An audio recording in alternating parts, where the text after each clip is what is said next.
Welcome to Just Wanna Quilt, a research podcast coming out of Tulane University Law School, where we explore all kinds of things, stories about quilting, tools, field trips, maybe some famous quilters stop by, and a little bit of copyright thrown in just for fun. I'm Elizabeth Townsend-Gard. I'm a law professor at Tulane University Law School, and I just want to quilt.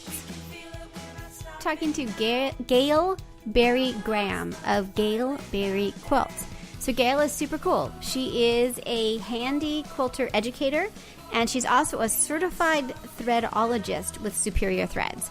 So we talk about Paducah. She went to Paducah. We talk about sewing machines. We talk about her quilting. She's been quilting for 20 years. And we talk about Canada. Tell me your full name and where you're calling from. My name is Gail Berry-Graham, and I'm calling from Hamilton, Ontario, Canada. You're in Hamilton? Oh my gosh! So I went to Hamilton a lot for my PhD work because I was at McMaster, the archive there, looking at the papers of Vera Brittain. That's great. Yes, I love Hamilton. Hamilton's great. I know people are not totally excited about Hamilton, but coming from LA, because that's where I was doing my graduate work. It was so beautiful. Like there was green grass, and you didn't have to lock your doors, and there was lots of food. And I know you guys don't think of Hamilton as super cool, but I was like, but we do. You do.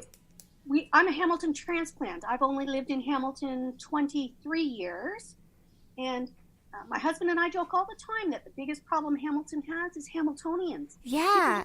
What's that about, right? Are really negative about it. But anyone else coming in, we have an amazingly vibrant arts culture right now, too. It's far more than just the Steel City it's known for. Yeah. So Hamilton is about, I would say, probably an hour from Toronto. Is that right? So for people that don't know. And yeah, I took many trips to Hamilton in the 90s when I was doing my grad work, and loved it. I mean, loved Hamilton, really did. I mean, it just beautiful, lots of parks and green space. In an hour we're in Toronto, another hour we're in Buffalo. I mean, we can go anywhere quickly. Transit is awesome. Yeah. It's really cool. I went to come visit you. I love Hamilton. It's just we're all we have a spare room. We do? Well, be careful because what you say, because I'll totally come play. So yeah, Hamilton is one of my very favorite places. Really, I have such great and fond memories of it, and the people are so nice, and it just was like a little refuge from my harsh world of LA when I was a grad student. You can come back anytime. We'll take you with open arms. Oh, that sounds great. We'll have to plan a trip. We almost went last summer, but then things got, we had a big trip last summer, but we didn't end up going to Canada. All right. So the first thing you said that you wanted to, first, what's your first memory of someone sewing or quilting in your life? Let's start with that. So the first memory I have of someone sewing or quilting was actually this lady who I have no idea who she is now. She sewed dance costumes for me as a little girl. But so the first memory I have of anyone in my life sewing, my mother bought a sewing machine, convinced my father she would be able to sew my dance costume. He bought this sewing machine from the man at the door. Really? And that ended up in tears. And I went back to the lady to finish my sewing costumes. And then they never signed me up for dance class again either. That was the end of your dancing career. I like that. Okay. So did the sewing machine get used, or what? How did you turn into a sewist? I looked for years for the right career. My mother did not. She stopped. She never sewed again. No sewing, no knitting, no needle crafts in our house in any way. But I looked for hobbies forever, for that one that spoke to your soul, and I tried them all. Ceramics, but you can only deal with so many of those little frogs that hold the little rubber scrubby. How many do you need? Right. Paper toll painting, you name it, I tried it all. And then lots of things converged in my life at one time that kind of led me to quilting. But at that point, I knew I needed a hobby that would surround me with women. My best friend had been killed in an accident very suddenly. Oh, my. And I needed women in my life. I knew I needed to surround myself with women, so I decided to learn to quilt. That's very cool. And when was that? Like, how long ago was that? That was only about 10 years ago. That's really interesting. And so now your life is immersed in quilting. So how quickly did you just be immersed? And how did you seek out the women in quilting? How did that happen exactly? Did you join a guild or take a class? Well, I tried to join the local guild. The first year I decided to learn to quilt, but they were full. They cap out at 199 people because that's what fire regulations in the room where they meet is. And they were full. So I watched some very poorly made YouTube videos because they've improved a lot in the last 10 years. Yeah. And so by the second year, I joined that guild and went every month to guild meetings. But it's a large guild, so it was hard to get to know people. Yeah. So I stepped up and I volunteered for the executive the very next year to work on the newsletter. And that gave me the opportunity to really get to know people. That's really interesting. And then how did so now you do lots of things, right? So you are a HandiQuilter Educator and a certified threadologist with superior threads. You have a longarming business. And you teach. So tell us how you got to here, and we have to understand what these things mean. So how did you get from joining to all of this stuff? Well, when I approach to learn anything, I immerse myself in it as much as I can. I think, Gail, I think that that's true of a lot of quilters. There's something about our personality that we're we jump in deep. It's kind of weird, like who's attracted to quilting, don't you think? I totally agree with that. Like, in for a penny, in for a pound. I mean, we're in with both feet, jumping and going. Then we ask, oh, what have I done? Totally. We're in by then. I hear that over and over again. It's really interesting, Yes. Yeah. Overachievers. I think that quilters tend to be overachievers. Oh, I'm going to agree with that because I'll take that label, no problem. All right. So tell me, so you joined this, you wanted women in your life and you joined the guild and you were involved. How did it get to this? Well, this happened as a result of really learning everything I could about quilting, and I took some thread classes, and I was doing machine embroidery classes and machine software as well.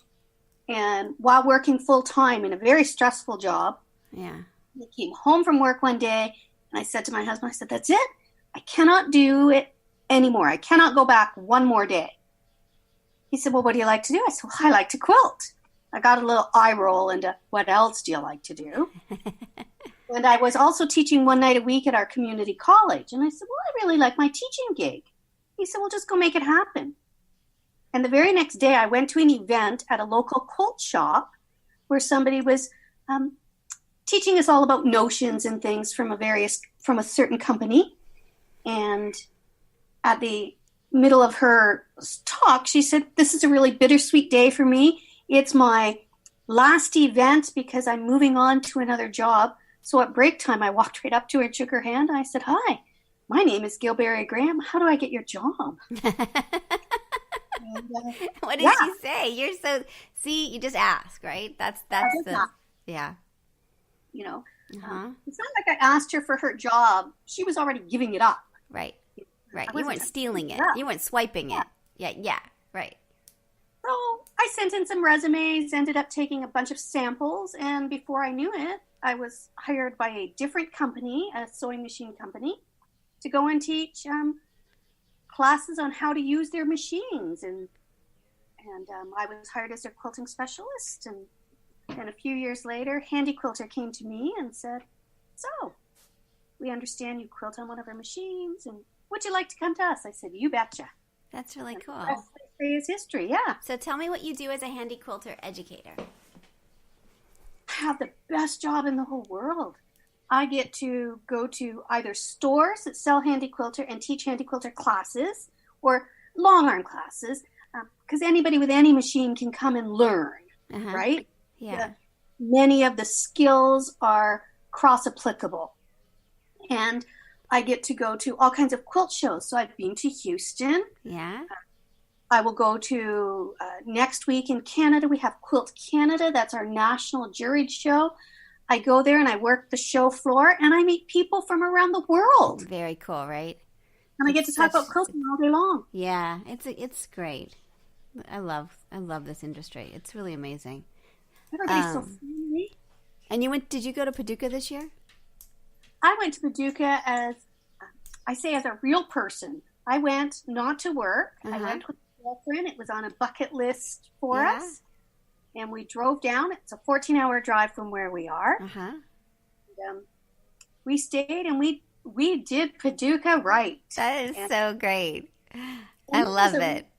It was so much fun. Yeah. Everybody needs to do Spring Paducah once in their life. I'm now convinced. Yeah. Well, I was supposed to go, but I couldn't because of a family thing came up. And but the Quilting Army, like 5 of them went, so it was really fun to see them. I ate lunch beside 2 of them one day. You what? I ate lunch beside 2 of them. Is that how we got connected? Was you ate lunch with them? That's right. That is so funny. I love it. See? It was Gigi, and I do not remember who was with her. They were having lunch at the Holiday Inn next to the convention center, and we were at the table beside them. That is so funny. I love it. Swelty, and now here we are. Yeah. So, what is a certified threadologist? Well, we've taken classes from Superior Threads. Mm-hmm.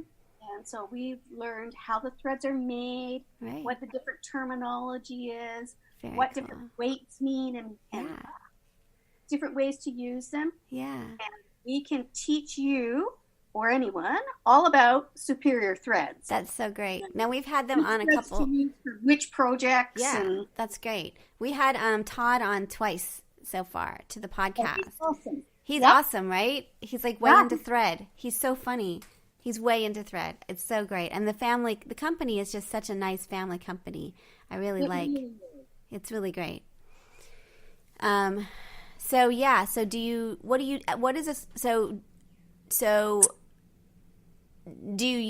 like, tell me why Superior Threads? Like what is it about Superior Threads that you like?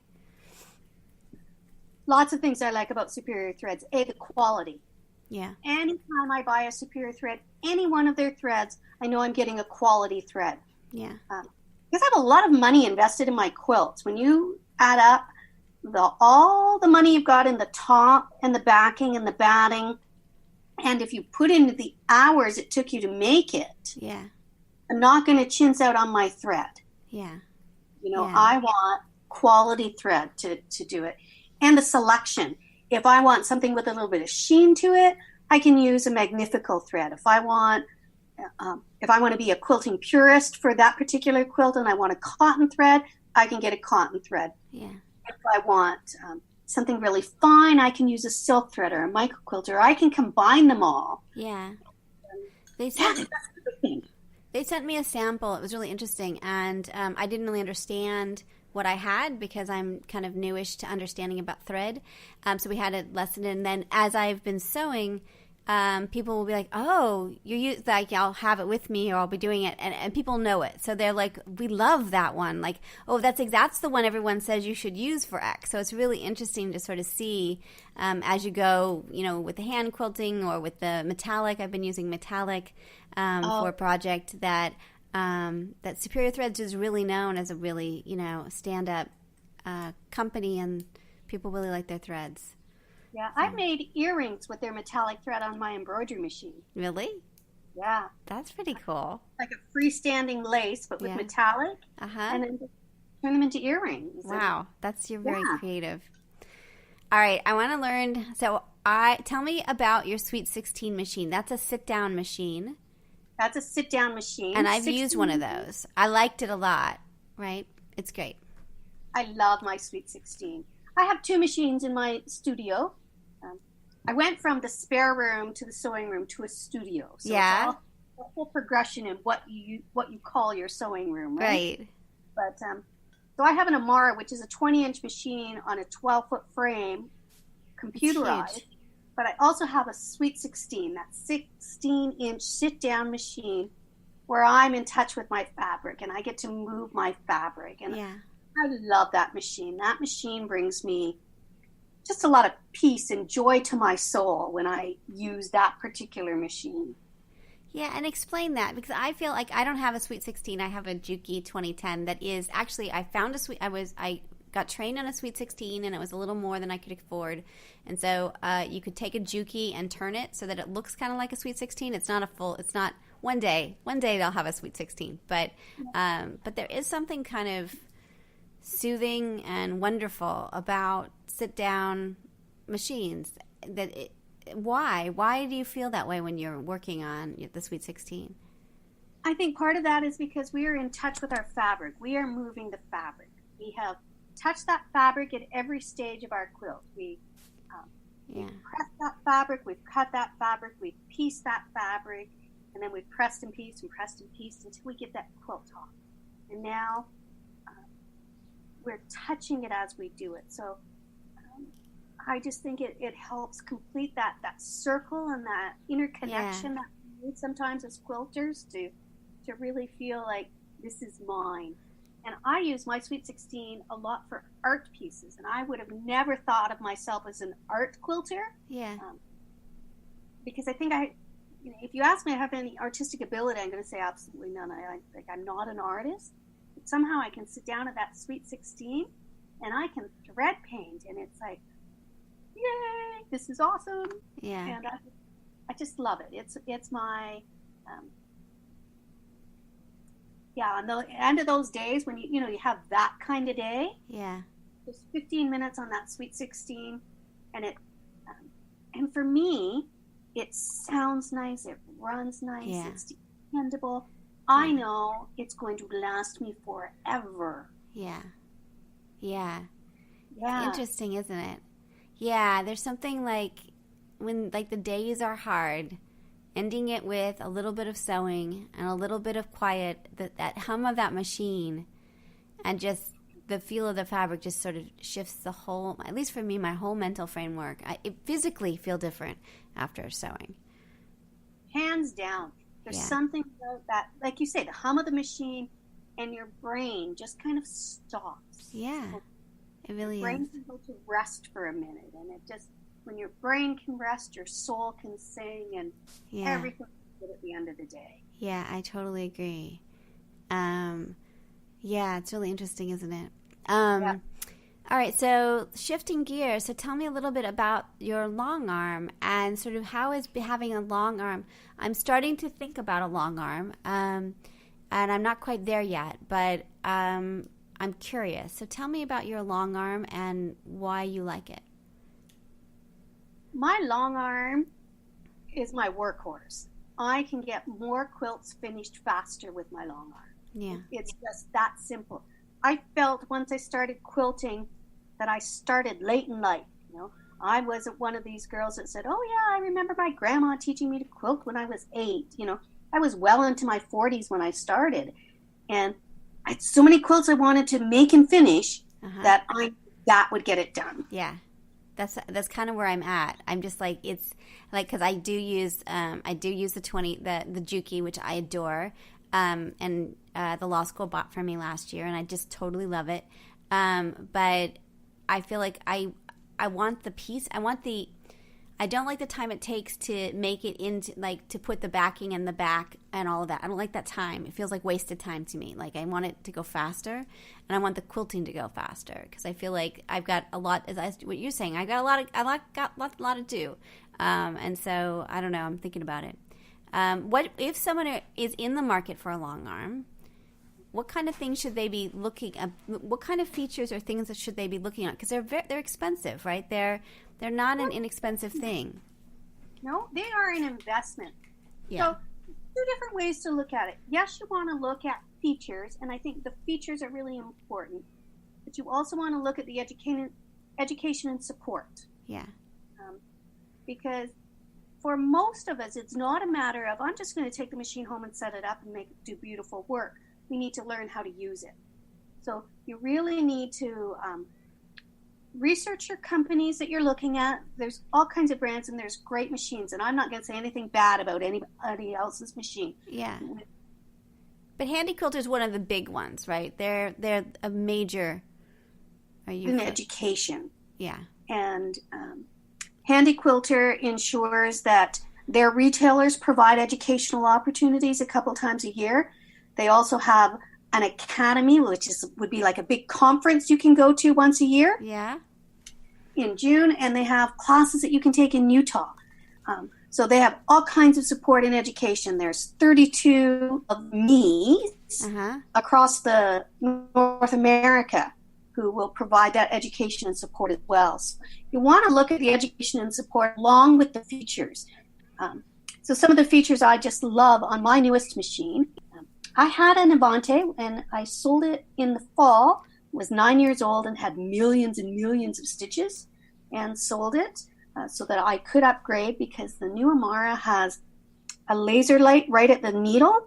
So when I line it up to start, I want to start right in that corner of that block and be very specific. That's there. And that for me is one of my hands down favorite features. I want to listen to how quiet the machine is, how easily it moves. I'm not as concerned about stitches per minute. People will try to sell it as a really good selling feature. I don't sew that fast anyway. Yeah. So what about you? Is yours computerized? I think the computerized stuff is so fascinating. Yeah. And do you like that part of it? I love that part of it. The other day, I had 3 quilts. They were various sizes. One was a 40 by 60, one was 60 by 80. I think I had 2 60 by 80s and one 40 by 60. And I did all 3 quilts in one day because of the computer, and I was done at supper time. That's amazing, right? Yeah. And it's so pretty. That's the part that I like. It's so pretty. Like, I'm like a computer person, though. I love, I never don't have a computer, right? I just love computers. So for me, it combines many things I love. And so I call that the geek side of quilting. Yeah. I can sit down with my laptop when I'm not even at my computer. Yeah. Use a program that you can get to go with our machines called Art and Stitch. If I saw a design someplace that I really liked, I could take a picture of it, put it in the software, trace it, and turn it into stitches. Interesting. So I can create my own designs, or I can alter designs. I can plan my whole quilt out on my laptop ahead of time. So it's like the geek side of it for me, and I really like that side, teaching the software classes as well. That's really cool. I love it. Okay, so let me ask you, are there any intellectual property issues or any kind of copyright or trademark things that come up in your business of what you're doing, either as an educator or as you have a long arm business? Sort of what kind of issues might arise from that? Well, when we're using the computer, we have digitized designs, and I can buy digitized designs from all kinds of people online. And I think it's really important if you bring your quilt to me and I quilt it and I put on a design from Susan Smith, Jane Doe's design, when I give you back your bill, your invoice, I will say the name of the design and the designer, so that if you're going to put that quilt in your local guild show, that designer gets the credit. Because what role do you see? So there's the creative work, the copyright of the design that's been butterflies or whatever it is that you've put onto the quilt. You made that choice to put it on that quilt. And then the top itself has been quilted by somebody else. What role do you see in the creative process? Do you see yourself as an author, as one of the authors of the quilt? Or sort of what role do you think you play in the quilting of the quilt? I draw the distinction. If you tell me exactly what you want on it, I am a paid employee carrying out work. Yeah. If you say, do what you think is best, then I am your quilter, and if you are putting that in a show, my name should go on there somewhere as the quilter. Well, you have got it. You have really got exactly what copyright does, whether it's in Canada or the U.S. or anywhere else. That if you Canada doesn't have work for hire, but if you are an employee, if you're somebody's telling you what to do, that you don't likely own the copyright. But if it's yours, you do, right? Like you're being hired for your creativity, and so you hold the copyright in that work. You most likely hold the copyright in Canada and all the work you're doing, but you can see the distinction of where the creative process is happening, whether it who's being creative, right? And even if you're using someone else's pattern, you still are making choices of where it goes, right? That's correct. It's really interesting. So tell me a little bit about embroidery. It's like the area I really know the least about. So machine embroidery opens up a whole other element of quilting. If nothing else, I really want quilters to have small embroidery machines with the basic software so they can create good labels, so that the history is preserved in a good way. And that's the number one thing I end up doing on my embroidery machine, unfortunately, because of lack of time. But I create labels for all of my quilts, and they are good labels, and they're documented labels. But there's a whole industry around embroidered quilts. A whole bunch of other people you can interview on. Right. Their job is to create designs for me to buy and build a whole quilt on their designs. It's amazing, right? Quilting in the hoop, they call it. Yeah, it's a huge thing. And Huge. I think the New England Quilt Museum had a embroidered quilt exhibition showing that this is a long tradition of embroidery in quilts and not just a new phenomenon fairly recently. Well, super interesting. So tell us also just a little bit about your business as Longarm Services. We're going to try to talk to more Longarm people because I think what Edith Gross, who's one of our core Quilting Army people, she has a Longarm service business, and she thinks that people don't know what to ask or talk to. Like when you bring a quilt to a Longarmer, what should you understand? Right. I think that you should be very clear on what you want your Longarmer to do. And if you're not, then it's up to me as the Longarmer. I need to ask you specific questions. I need to ask you who this quilt is for, how you think this quilt is going to be used.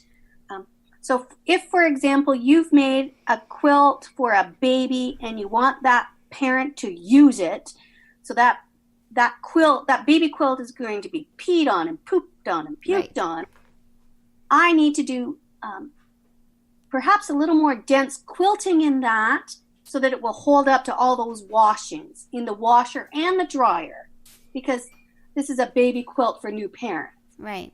You make a baby quilt that you want those parents to put on the wall as a display. I can quilt it very differently. Yeah. I don't need to worry about it being washed and dried 7 times a week. So do you have like a form that they fill out of like what kinds of, do you have specific, or do you just sort of ask them, do you get a sense of it? How much is it like you ask the same questions, or how much can you tell from the quilt that's been dropped off? It's a little bit of both. When you have repeat customers, you really get to understand them. You understand their quilting, their piecing, and you build a relationship with them. It's almost like building a relationship with your hairdresser. Yeah. They tell you a little more every time they drop off a quilt, right? So that's so true. The first time this is for my nephew's wedding. Yeah. But by fifth nephew, this is for my nephew's wedding, and I'm going to go wear a green dress, and he lives in the North Pole, and I could get all kinds of information, right? So it's up to us to ask that information at the beginning. Ask them if they have a preference for thread. Yeah. More often than not, as they go to trust you, they drop it off and say, do what you think best. And we might ask a couple basic questions on who's it for, how's it going to be used. Right. And then it's up to me. Very interesting. Now, pricing. How do you price your long arm services? Obviously, you have the cost of the machine and the cost of the batting and your time and the thread. And so I know there's a lot of people out there that are thinking about having a business, but they're not exactly sure where to begin. And how do you price? Do you price, like, is your prices different when you first start out to, I don't know, pricing, just generally, what your thoughts are about the economics? The pricing in general, I price by the square foot. Some people do by the square inch. It works out to the same. And even though in Canada we are metric, we still quilt in inches and feet. Really? Yeah. So we have 1/4-inch seams. That's so funny. That's weird. Everything else is metric here except that is so weird. That's weird, right? But that's the same in Australia. Or Australia England. too? Yeah. Interesting. Why is that? Why did the metrics not take off? Whoa! Sorry. I don't know. Cat just knocked off a big light. Sorry. We have a big light. You okay? Sorry. We have a kitten. The kitten. We have an umbrella light for video for evenings, and the cat just like it was like a little cat big light that was falling. Okay, sorry. So why do you think that it's not metrics? I don't know. I don't know if it's because the sewing machine companies themselves and the pattern companies just said, no, we're not changing our tooling and our machining. Yeah, well, I mean, that makes sense, right? Because you can't sell across jurisdictions. That'd be a mess. That's really interesting. But anyway, back to the pricing. Yeah. So I do per square foot if it's an all-over edge-to-edge design. Then I have developed a couple premium designs, means I'm going to charge a little bit more because those designs are a little tighter and they use a lot more thread. I include the thread in my pricing because I'm in control of the thread that I use. Right, you want to use the superior thread that you already have. I don't want somebody else bringing me thread that... yeah, right. Crappy thread. Now, my machine can take... my machine will use any thread I can put in it. Yeah. But... Interesting.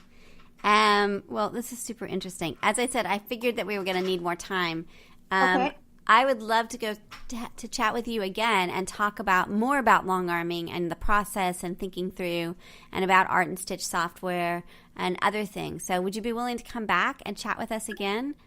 I'd love to. Thank you. Okay, awesome. All right, well, just go and sign. I'm going to also, it didn't seem like we said anything naughty or weird. So it seems like I could post this without. Do you want to review it, or are you cool with me posting it as just posting it?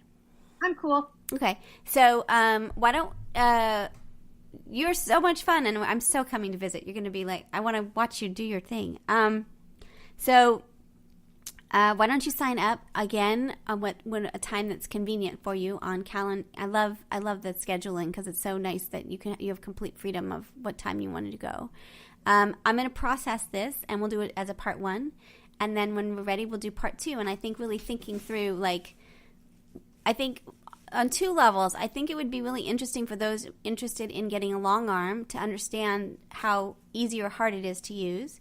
But then someone who's ordering a process, I think it would be interesting for them to understand what the process is so that they recognize sort of the work that's going into it. That it isn't like, I think people think that because it's computerized, it's just, you just hit a button, right? And there's a lot of skill and art that goes into that too, right?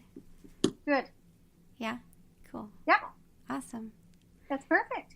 All right, cool. All right, Gail, you're amazing. I hope you have a super great day. Sign up. And if you could send me a bio and a couple of pictures of quilts that you like, or I can get them off your website. Your bio's on your website too, I think, right? So yeah. So and then you'll have a web page on our site, and so people can get to you that way too. Awesome, thanks. Cool. And, awesome.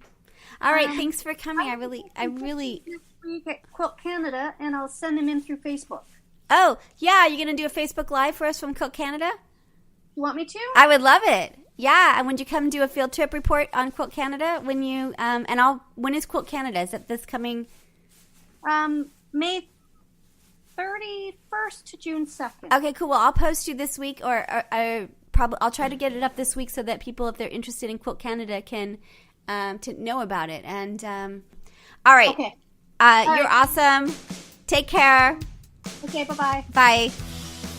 So this is Elizabeth Townsend Guard. You've been listening to Just Wanna Quilt, a research podcast coming out of Tulane University Law School. We want to hear from you. Join our army, our quilting army. Go to our Facebook page. Suggest people to be interviewed. Suggest yourself to be interviewed. We are excited to hear from you. But most importantly, I hope you get a chance to quilt today.